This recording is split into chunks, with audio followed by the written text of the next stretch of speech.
Ассаляму алейкум достар, менің мемлекеттілік каналыма қош келдіңіздер. Қыстың қамы жаз ойла демекші. Қазір біз алмадан тосап дайындаймыз.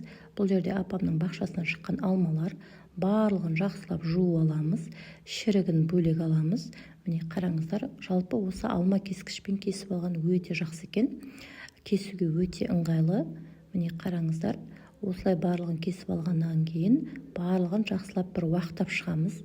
Міне осылай уақтап турап алғаннан кейін бұл жалпы тез пісуіне ыңғайлы.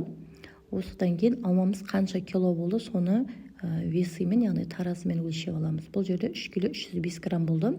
Секерімді мен 3 кило жарымға 3 кило 300-ге 3 кило секер салдым. Себебі арасында қышқылды алмалар болды, тәтті де алмалар болды. Секер, алма деп осылай салып, одан кейін бір түнге қоямыз.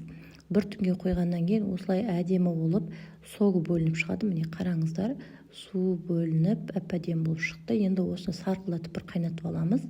Қайнатқан кезде арасында әлсін 10 минут сайын бұлғап тұрғандарыңыз жөн.